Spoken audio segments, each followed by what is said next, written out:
Right, thanks. So I'm going to talk about hardware interference size today. So it's something that C++ 17 added and that we don't have inside of LLVM right now. I'd like to get into LLVM. We had a discussion on an RFC a while ago, and that didn't go so well, so I want to revive the topic a bit. So first I'm going to describe what it does. If you want to see the details, there's a paper number. You can just search it on your favorite Bing browser or whatever.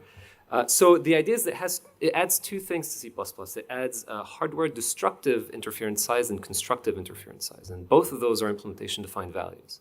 It's a fairly straightforward thing. It allows you to do two things. When you do concurrent code and you're doing modifications, you want to keep sometimes thing apart, so in different cache lines. For example, you have this atomic dog and this atomic cat. You don't want them to be close together because you have two cores touching the dog and touching the cat. So you can keep them apart using the destructive interference size. The other thing you can do is keep things together. So see, you have a dog and a bunch of puppies. You want to have one thread accessing them and be on the same cache line. You can do so as I've shown on the slide. So it's a fairly basic thing. It's very useful, and it's done pretty often in a variety of code bases that use threads. So why do we want to do this in 17? Well, this is what people do today. If you search through open source code that does concurrency and parallelism, they all have a copy of code that's basically this. It's a bunch of defines that looks at the configuration and says, I might be able to do this or that. And I'm picking on Google a bit because they open source that code a bunch of different times under different versions. Everyone kind of does the same thing, right? And what's important here is that the compiler already knows all this stuff, right? Or it could know all this stuff. Like all the code bases hard code the compilers and the platforms that they use, and they could just do this through the compiler instead. That's the idea of doing this. That's why I'd like to get this into C++, 17, and into Clang. So I talked to the GCC developers, and we kind of came up with a plan. They agreed to the plan so that both GCC and libc++, libstud.c++ would follow the same ABI. Now, I'm going to describe what that'll look like. So the idea is that in libc++ and libstud.c++, we'd have code something like this. That basically said, do you have this built in? If you do, expose it. It's pretty straightforward. It's a const expr.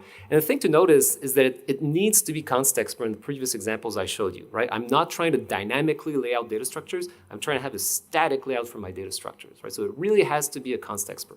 And that's what libc++ would expose. And so there's really a 9-point plan to what I'm trying to do. The first step is to add this to the target infrastructure within LLVM, right? So the libc++ stuff is what I want to get to, the code I have here, but I have to add it to LLVM. And the first thing is to add it to the target infrastructure. After that, I want to override each sub-target, or I want to allow you to override using an Archer CPU. So the idea here is that x86 will have a certain value that it has in general, ARM will have a certain value in general, but some sub-architectures of ARM may want to have different values. And fun fact, we already have this in LLVM today. We already have these numbers hard-coded for sub-architectures of ARM. So I'm not doing something novel here. And in some cases, we might not know about the user's architecture, so we want to allow them to override this value with -m-arch or -m-cpu. The next thing is, as I was saying, the overriding on the command line, right? So you're like some user of some weird embedded platform that LLVM doesn't really know about. You should be able to say, actually, my cache line size is this thing, right? Or you could contribute the code to LLVM.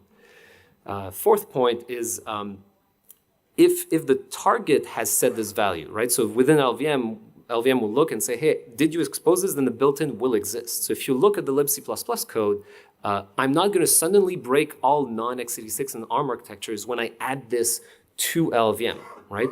libc++ will say, hey, do you have this? If you don't, I'm not going to expose it. And LLVM will say, did anyone with knowledge tell me what the hardware interference size was for my target? If so, I'm going to expose the built-in. If not, I'm not going to expose it. libc++ will ignore the built-in. It won't be C++ 17 compliant, but at least it won't break.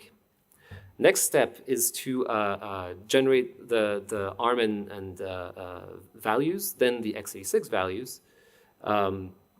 So just quickly a few steps here. And then, as I was saying, ARM already knows about this, so I'll just expose the same thing. And then finally, other maintainers can just contribute code. Right? So that's fairly straightforward.